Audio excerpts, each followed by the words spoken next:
Yeah, I felt like keen about like the situation that there. Yeah, so I felt pretty good about it. Yeah, I felt really keen to do it. And it's good to do it as a team effort. I find that because I'm doing this with a team, there's other people doing this. We bounce off each other. We can relate to each other and kind of rely on each other for when we need that support. 100% I really want to, succeed, and I know I will. And I'm hoping I'll wake up one morning and go, hey, I'm that strong now, I have got the willpower to stop. There's no magic cure for smoking at the moment, so everyone's journeys are different.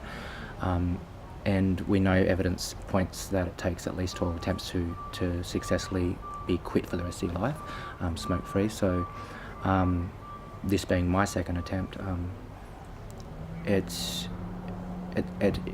gives me hope.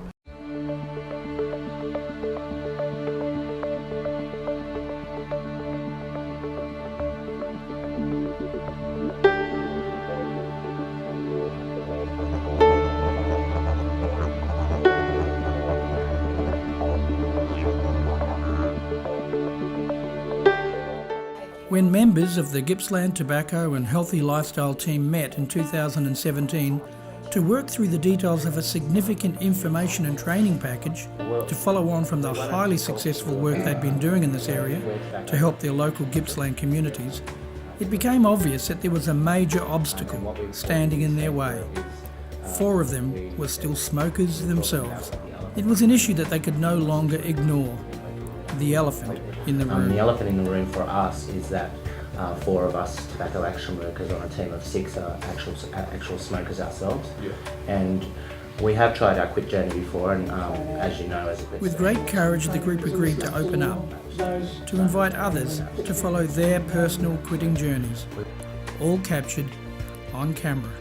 The idea was to share the knowledge gained along the way, the things that work and the things that don't. How stress and the challenges of very busy lives can affect personal goals.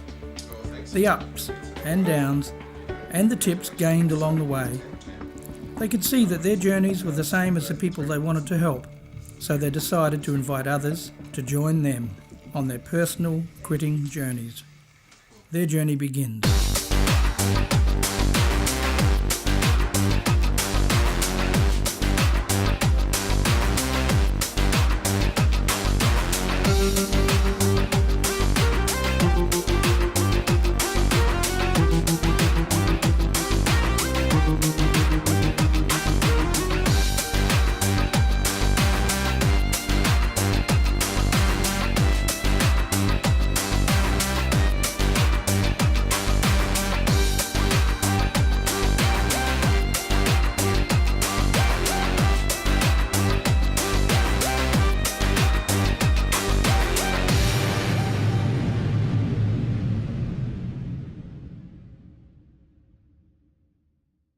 So my name's Levi. I'm one of the Aboriginal Quit specialists. I am a Noongar man from the Bibbulmun nation of down south of Western Australia. I've lived in Melbourne about a year and a half now. I've been within Quit for about 7 months, and what I do is I help, majority of help with the Indigenous community with supporting them through their quitting process and basically giving advice, giving support, giving information to them on attempting to quit smoking and even surpassing their quitting attempt. So when they're 2 years down the track and they still feel like they have a craving, they still call us and we're still able to give that support and that guidance throughout any stage of their life. Really, when they call up, we're there for them for life.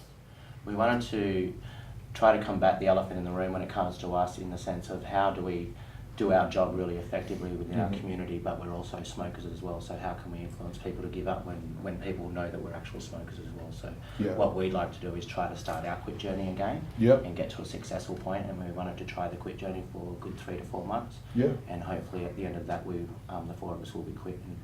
And we know that community like the fact that we have the experience of being smokers behind us, so they can kind of relate to us in that sense, but it's still a barrier there that we need to kind of address and combat, and also for our own health. Yeah, I was going to say for personal reasons as well.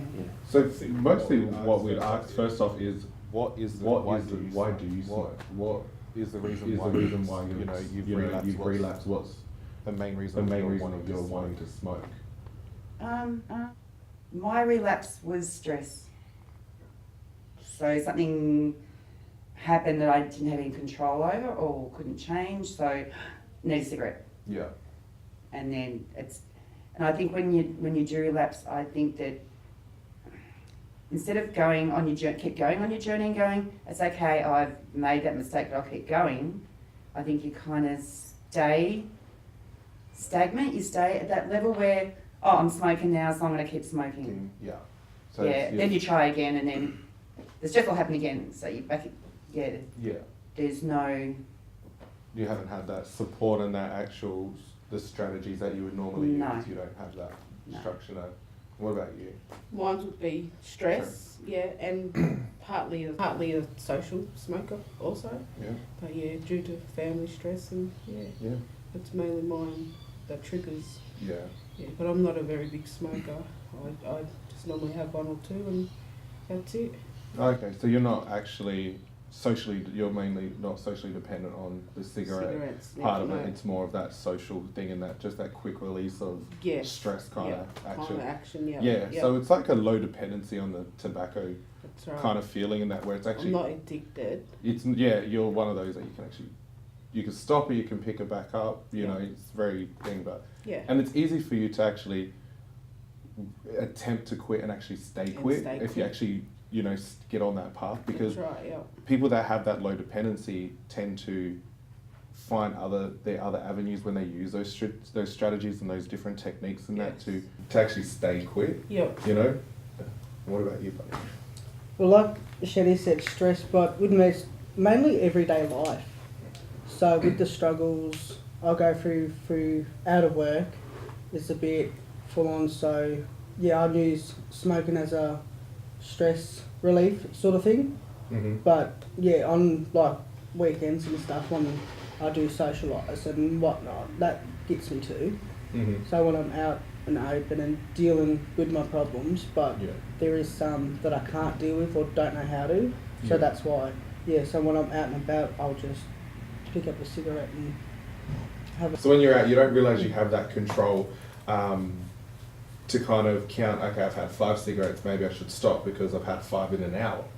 Do you find that you've tried to do that in the past? Yeah, I've tried to do that, but mainly out of the majority of the time, I've, gone past my limit when I'm out socialising.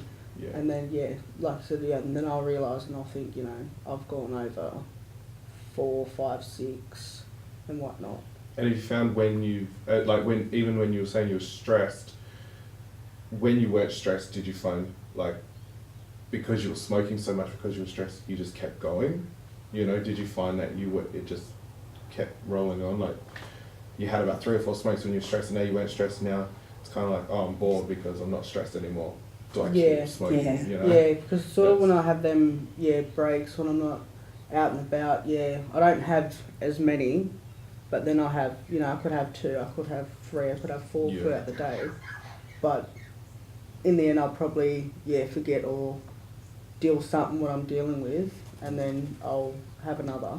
Yeah. And a lot of it I found working in the Quitline is some people relate that to fear. When they've gotten really stressed, like something's happened, like their car's broken or they've had an accident and they've been stressed out all day, they've been smoking all day, and then they've relaxed and they've realise, I'm not stressed anymore. But they want to continually smoke because they realise if I stop smoking, I might stress out again. So it's that chain effect of just keep going and smoking because, if I don't stop smoking, if I stop smoking, I'm going to continue to stress out. Mm-hmm. It's that, relapsing that cycle. Yeah, I think it's the hand-to-mouth thing in the stress situation. Yeah. And then when, like you said, you kind of go back down a bit, it's like, you haven't got that. It sounds crazy, but it's like, I've got to have another one, even though I'm not stressed now. But it's the habitual, it's the physical action of, okay, I've done this here to relax myself. Now what have I got to relax myself? And a lot of people find that if I don't keep doing this, I'm going to stress out. But they realise they're stressing out even more because they're not doing it, because they're thinking about it. And it's always good when they're dealing with a craving to think about the cigarettes, because it actually gives you a bit of willpower, but it also helps you deal with the temptations and the cravings to actually give you that strength to be able to, I don't need to do that all the time. So you use those strategies that we can give you that actually, you know, stop that habit, you know? So, yeah.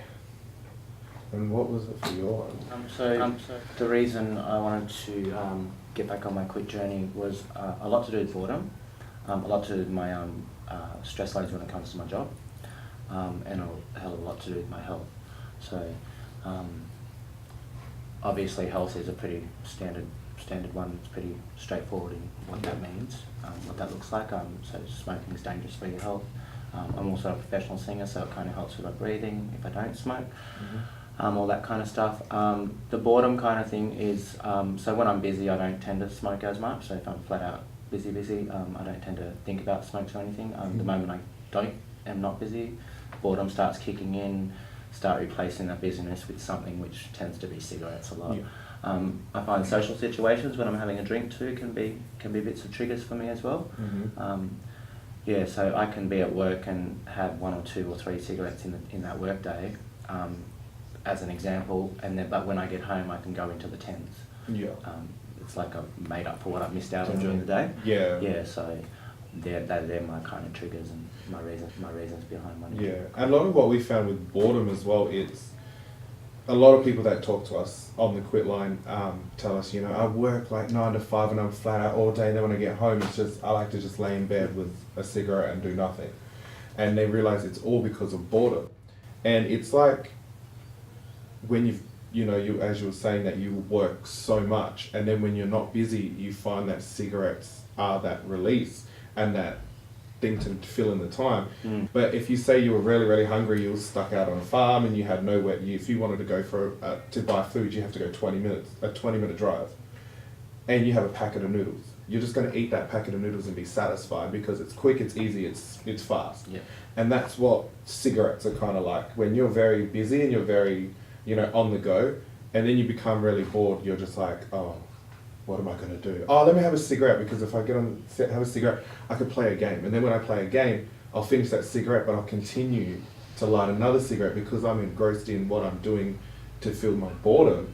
And then I realize I've taken the phone away and I'm just continually smoking to fill that boredom thing. And then it just relates in your mind. Okay, I'm bored, smoke, stress, smoke. So it's that continuation of always, you've put that cigarette, you've stamped that cigarette on that that habit, that emotion. Yeah. And a lot of people they think that it's something that they can't erase, but it's something that they can easily, because what did you used to do before you were stressed? Before you had the cigarette, what did you do before you were bored and you went for that cigarette? It's always using what you did beforehand opposed to what you're doing now. Yeah. Yeah. And I think it's the alcohol goes with the smoke. Yeah. And it's The coffee, morning coffee goes with the smoke. After you have something something to eat, So it all relates. let's go for a smoke. Yeah, and those are easy things that they sound hard, but they might be a bit difficult at first. But it's simple with if you're having your morning coffee, changing your coffee mug, because if you're changing what you're drinking in, it stops the habit of, okay, I get up in the morning and I have my purple coffee cup to put my coffee in with my blue lighter, and I sit out in this area. That's what I do. Yeah. I have a red cup, and every morning it's got to be in the red cup. Yeah. And I go out the front on the porch and have a smoke. Yeah. It's got to be in the red cup. Yeah. And a lot of people dignify that when they get into a routine, like you do your hair, you do your makeup, you get yourself ready, you actually set yourself a routine, and that's what they do with smoking.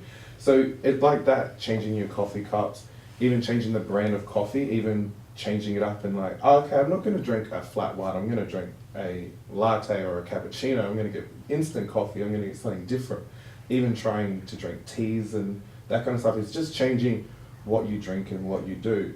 And also, if while you are cutting down and you are attempting to quit, it's also changing your location of where you smoke.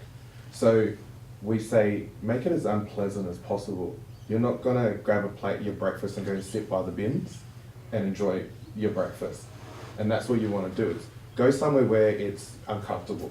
Stand by the bin, sitting outside without a jumper on, because you know it's cold in the mornings and you're like, okay, if I'm rugged up, I feel comfortable and I can have a smoke.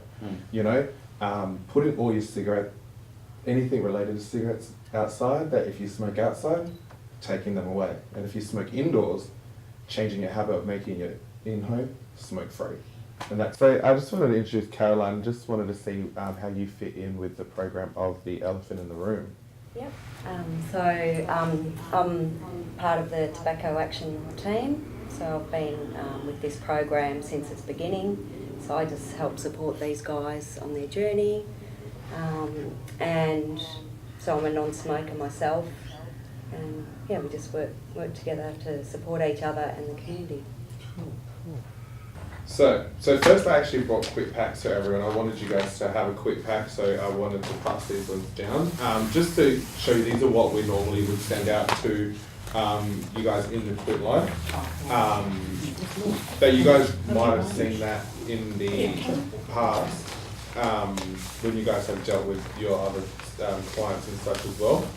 So in the book, it's a 44-page book. It's an informative informational guide. And it's actually like a really good step-to-step in the book. But before that, I wanted you guys to have a look at this little card. It's what we call the 4 Ds. And the 4 Ds is stuff that we talk about is actually attempting to help you with dealing with a craving. So, you know, we talk about the first one with being delay, you know, because we all know between 5 to 10 minutes, that's how long a craving will last for. So the longer you're dealing with a craving, you're actually trying to delay that craving, you're delaying that smoke, it helps you with dealing with the next craving and then the next one going on. So it's like, a cigarette is like a car. When you go to fill the car up, you can't drive a car without fuel. Your cigarette, your cravings won't last long if you're not fueling that with a cigarette, because it's the toxins in the cigarette that, you know, get the receptors in your brain going, saying, craving, give me a smoke, give me a smoke, give me a smoke, other than, you know, I'm bored, I just want to smoke. It's those cravings are what, you know, you're dealing with. So delaying it as long as you can actually gives you the better chance of actually attempting your quit process. You know, and the next one we call is deep breathing. So having, you know, slow, deep breaths, even doing meditating, even finding apps on your phone of meditations, CDs, books. It's actually good to actually spend about 20 or 30 minutes a day just meditating, breathing, actually giving yourself a bit of an exercise every day to do, because the more that you're deep breathing and meditating, especially with when you're smoking, it gives you the better outcome that we find. Yeah. Do something else. So as you were saying, is, you know, doing the hand to mouth action, keeping your hands busy all the time is really hard. So what we find is always having mints and lollies, mints or lollies, or I kind of like to say anything you like, even if you have like a chopped fruit, nuts, anything like that, as well as a water bottle. So when you're dealing, you're kind of mixing all of these 4 Ds together, as the last one is drink water, is having a bottle of water to have that sip. That's your hand to mouth action.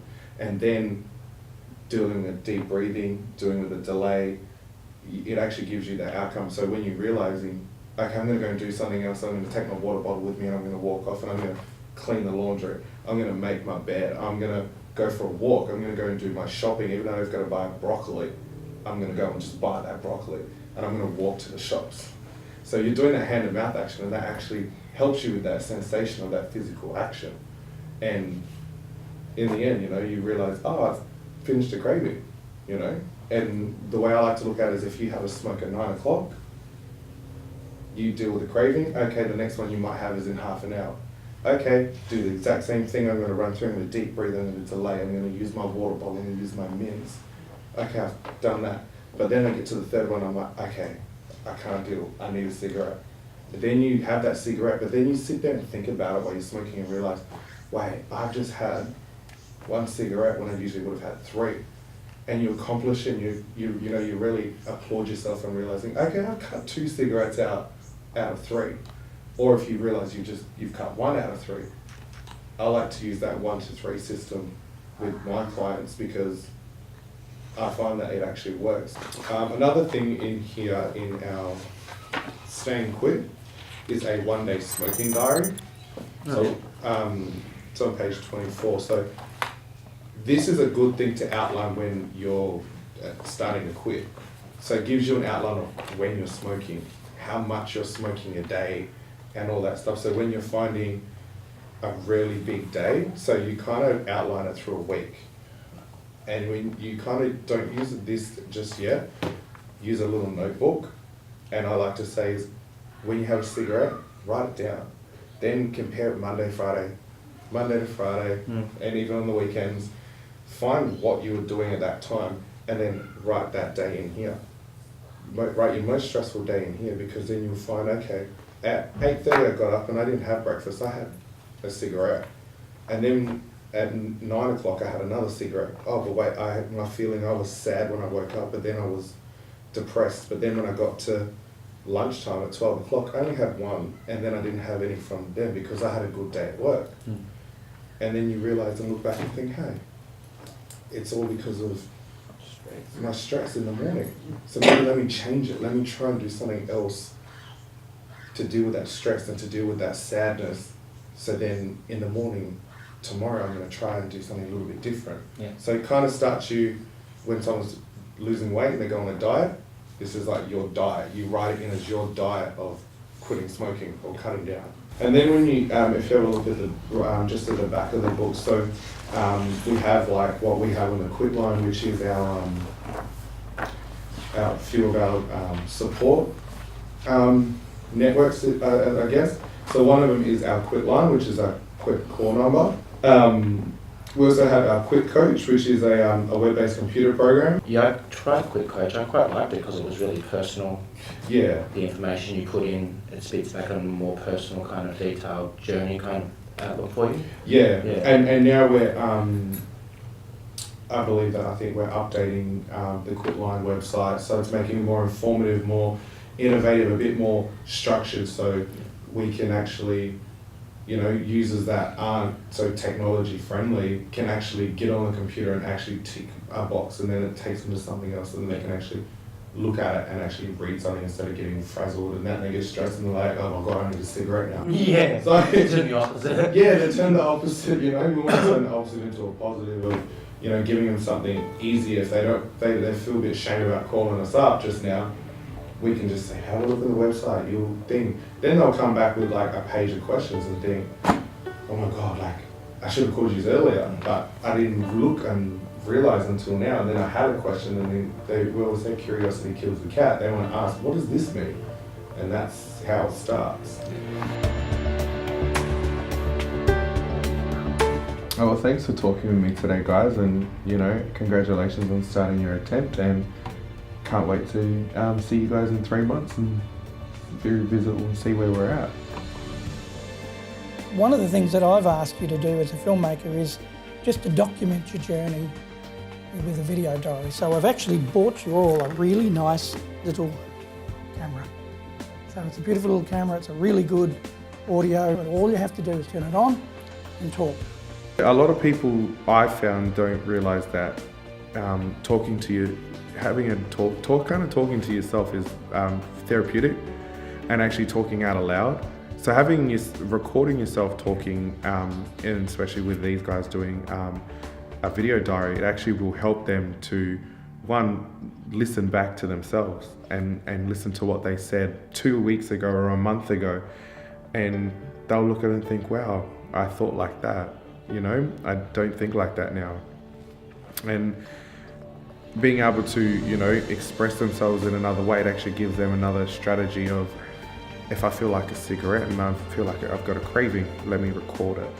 And then half the time they'll just end up talking about other things, and, you know, then you see the look on their face when they think, wow, like I don't feel like a cigarette anymore. And, you know, it's that kind of accomplishment that they'll feel having, you know, being able to record themselves so they can look back on it and think, you know, I went through this journey and I feel better about it now.